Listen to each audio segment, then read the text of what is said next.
পুজোর আর বেশি দেরি নেই। শরতের প্রকৃতি আভাস দিয়েছে মা আসছেন। বনেদি বাড়িগুলি মায়ের আরাধনার প্রস্তুতিতে মেতে উঠেছে।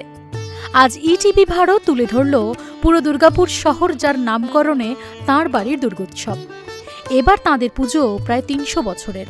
রাজার কাছ থেকে জায়গিরদারি সেই দুর্গাচরণ চট্টোপাধ্যায় পরিবারে আজও যাবতীয় রীতিনীতি মেনে নিষ্ঠা ভরে চলে দশভুজার আরাধনা। একসময় গভীর বনভূমি ছিল এই দুর্গাপুর। আর এই দুর্গাপুর শহরের আত্মপ্রকাশ ঘটে যে মৌজার হাত ধরে। সেই মৌজার নামকরণ হয়েছিল জমিদার গোপীনাথ চট্টোপাধ্যায়ের নামকরণ অনুসারে। তারপর তার পুত্র দুর্গাচরণ চট্টোপাধ্যায়, তার নাম অনুসারে ব্রিটিশ শাসনকালে তৎকালীন দিনের হল স্টেশন দুর্গাপুর স্টেশনের নামকরণ হয়। আর অচিরেই বদলে যায় গোটা শহরটার চালচিত্র। দুর্গাচরণ চট্টোপাধ্যায়ের নামানুসারে এই শহর তথা এই মহকুমার নাম হয় দুর্গাপুর। দুর্গাচরণ চট্টোপাধ্যায় পরিবারে পুজোয় জানেন মাকে দেওয়া হয় লাউয়ের তরকারি, আবার চ্যাং মাছও দেওয়া হয় ভোগ হিসেবে। এমনটাই জানা গেল পরিবারের সদস্যদের কাছ থেকে। দিদি, দুর্গাপুর মহকুমায় গোপীনাথপুর মৌজায় আপনাদের এই পুজো একটা প্রাচীন পুজোর মধ্যে অন্যতম। কি কি রীতি রেওয়াজ রয়েছে যা আজও আপনারা মেনে আসছেন? দেখুন, রীতি রেওয়াজের মধ্যে অনেক কিছুই যুগের সঙ্গে আমরা পাল্টাতে বাধ্য হয়েছি। যেমন আগে এখানে মহিষ বলিদান হতো, আজ তো মহিষ বলিদান হয় না, এখন পাঠা বলিদান হয়। সপ্তমীতে একটা, অষ্টমীতে একটা খানের সময়, আর নবমীতে 3খানা হয়। এই রীতিটা এখনও চলছে। আর আমাদের মায়ের যখন ভোগ হয়, মায়ের ভোগে সপ্তমীতে 7টা ভাজা, অষ্টমীতে 8টা ভাজা, নবমীতে 9টা ভাজা হয়। তার সঙ্গে নবমীর দিন লাউয়ের তরকারি একদম মাস্ট। আর তারপরে ভোজের দিনকে আমরা নবমীর দিন গোটা সব বন্ধুবান্ধবদের আমরা ভোজে ডাকি, সেখানে কচুর তরকারিও একটা মাস্ট। এগুলো আমাদের পুরনো আর কি রীতির পাঠ, সেইগুলোই চলে আসছে। আর পুরো গ্রাম সোলানা আমাদের এখানে 4 দিনই খাওয়া দাওয়া হয়। আর পুরনো রীতির মধ্যে এইগুলোই ফলো করে। গোপীনাথ চট্টোপাধ্যায়, দুর্গাচরণ চট্টোপাধ্যায়, এই সমস্ত নামের সঙ্গে জড়িয়ে আছে দুর্গাপূজা। এটা কতটা বাড়তি আবেগ, কতটা উৎসাহ যোগায় আপনাদেরকে এই দুর্গাপুজো নিয়ে?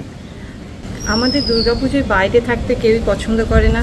দুর্গাপুজোর সময় আমাদের যে যেখান থেকে সবাই আসে, হ্যাঁ, অন্য কোথাও বাড়ির বাইরেও যায় না পুজো দেখতে, সবাই কিন্তু বাড়ির মধ্যেই থাকে। সকাল থেকে রাত পর্যন্ত এই 4 দিন আমরা খুব মজা করি।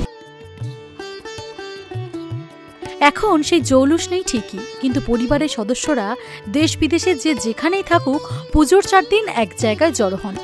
এখানে এক চালায় মা দুর্গার মূর্তি, ডাকের সাজ দেখা যায় মার পরনে।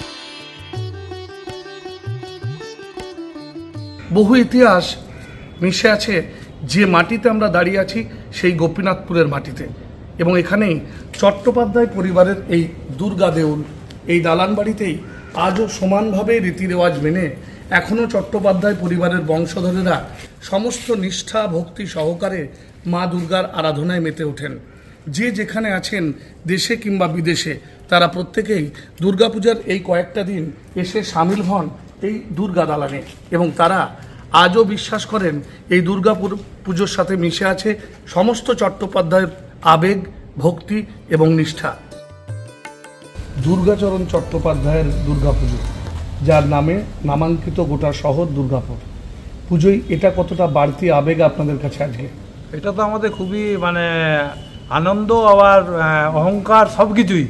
যে আমাদের দুর্গাপুর, আমাদের বংশধর বা গোপীনাথপুর বলে লাট গোপীনাথপুর মৌজা, ওয়েস্ট বেঙ্গলের মধ্যে শুনেছি নাকি বড় সব দিকে। তো এগুলো একটা বাড়তি আনন্দ থাকেই। এই পুজোর সঙ্গে আর একটা ইতিহাস মিশে আছে, একটা স্বপ্নাদেশের কথিত ইতিহাস রয়েছে। সেই স্বপ্নাদেশের ইতিহাসটুকু যদি তুলে ধরেন। হ্যাঁ, শাখারি, আর তখন আমাদের এখানে বাঁধ ছিল, বাঁধের ওই পাশ দিয়ে যাচ্ছিল, যেতে যেতে বলেছিল যে একটি বাচ্চা মেয়ে আমাকে শাখা পরিয়ে দাও। তো শাখা পরানোর পর বলেছিল আমার কাছে টাকা নেই, তো বাড়ির কলঙ্গাতে রাখা আছে। প্রাচীন রীতি রেওয়াজ মেনেই কি আজও পূজা হয়? হ্যাঁ, যেমন আগে ছিল এখনো সেরকমভাবেই হয়। আগে কেবল ওই মোষ টোষ বলি হতো, এখন এগুলো হয় না, এখন ছাগল হয়। দুর্গাপুর থেকে সৌমেন বন্দ্যোপাধ্যায়, ইটিভি ভারত।